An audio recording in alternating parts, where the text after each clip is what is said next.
This is the view out our bedroom window. We have 2 apple trees in full gorgeous bloom, and our dogwood is in full gorgeous bloom, and down below our Andromeda is also in bloom.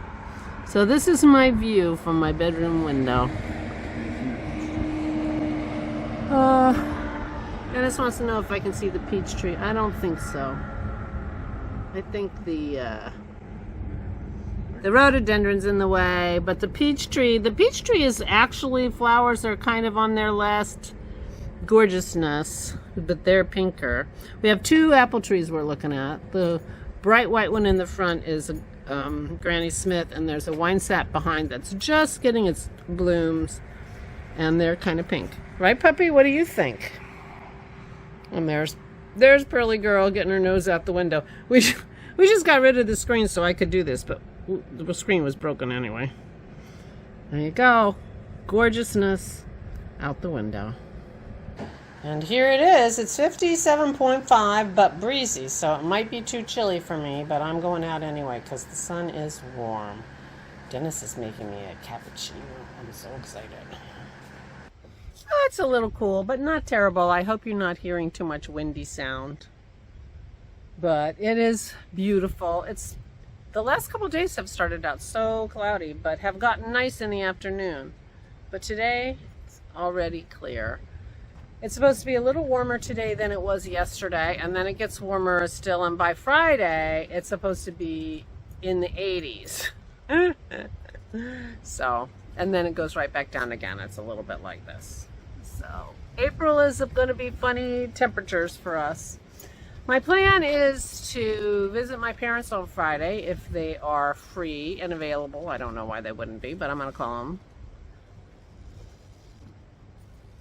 I guess I'm going to call them as soon as I'm done talking to you. Trying to think about their schedule. They take a lot of naps and they turn their phone off. And so they're hard to get a hold of sometimes. I've had, family call and say, is there anything wrong with your parents? Because I can't get a hold of them. I'm like, yeah, I know. Me neither. I sometimes have to ask the receptionist over near the dining room to, tell my dad to call me when he's done eating. Anyway, I will call them today at some point, either right before lunch or right after dinner, when they're not napping and might have their phone on, or if they have their TV on, they can see it flash across the bottom that somebody's calling them, even if their phone's off. So that works out pretty well. So my plan is to go visit them on Friday. I told you that my dad wanted me to take my mother shopping for a sweater, which just stabbed my heart. So I've decided I have a couple sweaters. I have a lot of sweaters. My mother once asked me, 15, 20 sweaters ago, how many sweaters are enough sweaters? I'm like, I don't know, Mama. I'll let you know when I figure it out. Well, I'm not saying I have enough sweaters. I certainly don't have enough sweaters to stop making sweaters, because I think that's going to be a number that's going to be quite high. But I do have quite a few sweaters, and I have decided to give her... Did I bring it down here to show you? No.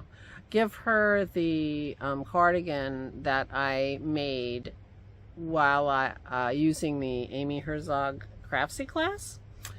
It doesn't fit me any longer because I gained weight since I could wear it, and I think I did wear it this winter a couple times. But even when I was knitting it, I thought, oh, Mama will love this sweater.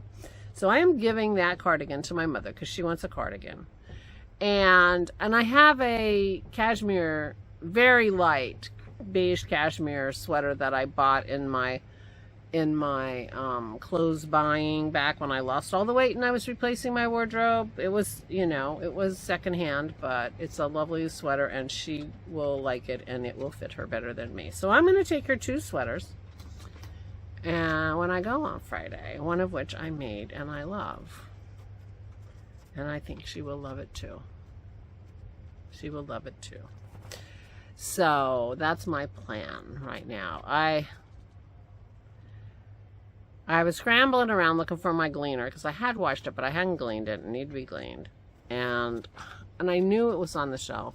It's been on that same shelf even when that shelf was in the other room. And I'm like, oh, that's where I look for it. That's where I expect it. Why would I move it? Couldn't find it.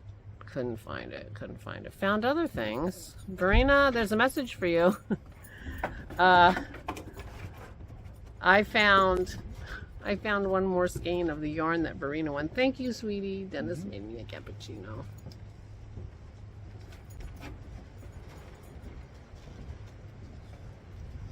Which I was just going to send off to her and say, hey, here's one more. I hope you know. But she has to pay so much in customs duty that I wanted to check with her first and make sure that she could use the skein, because I'm happy to send it. But anyway, so in the course of trying to find my gleaner, I did find that. And eventually I did find my gleaner. It was on the shelf, but it was like tucked in the back in a black bag. I couldn't see it. And, you know, anyway, I found it. So I gleaned my mom's sweater. And I'm having a slow start to the day. Cheers.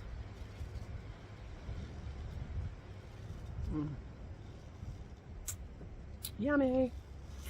So we did Aura's taxes yesterday. For those who are new around here, Aura is my mother-in-law who lives with us. She moved in this past fall. And we needed something from the bank. So Dennis went and got it, and we were able to do it. And we were able to file her electronically as well, even though she had to pay. So that's all taken care of. Oh, so that's a relief. So we're celebrating. Yeah. Oh, beautiful day. Probably gonna have to pick some sticks today because the front yard is so full of sticks of every size, and Dennis is gonna need to mow that front yard soon.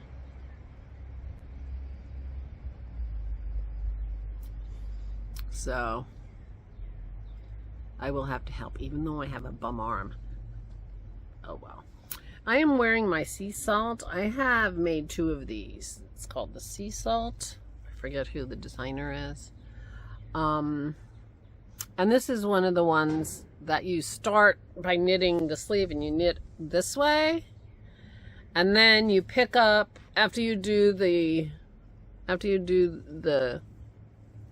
yoke, then you pick up all the way around and knit down. And I really like it. This is the first one I made. I made this with Yoshi and Lucy yarn that I really like, except I didn't have quite enough yarn, and so it feels like a little small. Plus I've gained weight. I'm not going to talk about that anymore though. And the shoulders are really wide on this. I was going to do some kind of thing, you know, just a piece of yarn through and tighten it just to bring, you know, because my bra straps show, but since I don't wear a bra very much, I've decided it doesn't matter. So I decided to wear it today. It is wool. It's a beautiful wool. My other one is a bamboo. And it came out looking very blue and white stripey. It's quite nice. Next time I wear it, I'll point it out. Anyway, I'm comfortable enough out here doing my vlog, but I think I would need a shawl if I were going to sit out here, which I could definitely do. I knit some yesterday, listened to my phone while I was knitting, and that was fun. And Dennis and Aura and I started listening to a book that Dennis and I have already read or listened to, called Genghis Khan and the Making of the Modern World, and Aura's very fascinated by it. So we listened to it for a while yesterday, and before we went to our Project Runway All-Stars, and that was fun. So I'm expecting that we'll listen to it a little bit more tonight. It's a fascinating book. I forget who it's by. Genghis Khan and the Making of the Modern World. I highly, highly recommend it. It's really fascinating. Really fascinating story. It's based on the secret history of the Mongols. And the secret history was written, I don't know, 100 years after Genghis Khan's death, something like that, but very, very close to the events that it depicts. And You know, and the authors, I think, were talking to people who knew him or related to Genghis Khan or whatever. So, and they've known that this chronicle existed all this time. It was mentioned. And the Chinese had a copy of this. But the thing is that Mongolians, excuse me, I have hiccups. The Mongolians did not have a written language, so they didn't have a written alphabet, and they didn't. So when they were trying to come up with a written language in Mongolian, they had some trouble because none of the alphabets, the Chinese or the Hindu or whatever that was around at that time, then we're talking about the mid-1200s, they didn't have all the sounds that the Mongolians used. So it was a little hard for them. And so this secret history was written in Mongolian using Chinese alphabet to spell Mongolian words. And it wasn't until the 1990s that this document was actually able to be translated. Now, each chapter had a little blurb at the top in Chinese, and so they knew what, you know, sort of what was in the chapter, but they couldn't read it because it was Mongolian. Anyway, pretty fascinating story. So this book is based on the secret history of the Mongols, and that wasn't translated until 1990. Isn't that funny? Yeah, we think we know everything. Anyway, I highly recommend it if you have any interest in history at all. He's a fascinating character and quite maligned. Not that he was a good guy or anything. Don't get me wrong.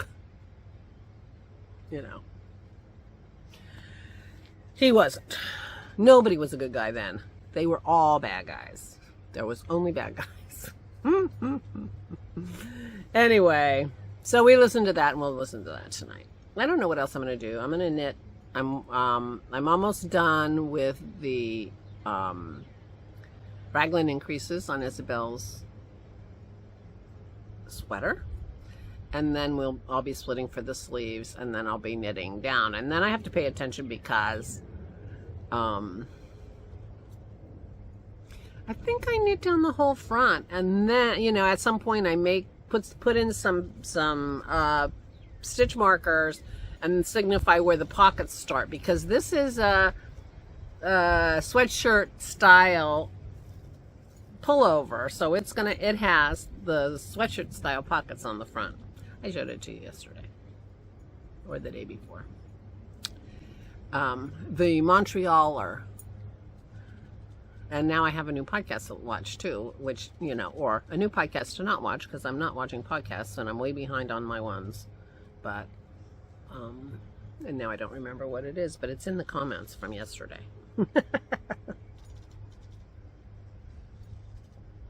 You can find it. And if I were any kind of nice person, I would be putting it in the, you know, like looking it up and, but I don't do that on this vlog. Does that mean I'm not a nice person on the vlog? Nah, I don't think so. It just means I'm lazy. I feel like I've got something in my eye, which is why I keep rubbing it. I do have allergies, and I do think that sometimes, you know, the allergies show up in my eyes. I wake up sometimes and my eyes feel dry, and now one of them is a little irritated probably. So anyway, I'm going to stop going on and on as I do. I'm going to finish my cappuccino, and I'm going to put this up because I'm very late already. Thank you all for joining me. Welcome to the new viewers. And yeah, please take good care of yourselves. Please, please stay safe and stay sane.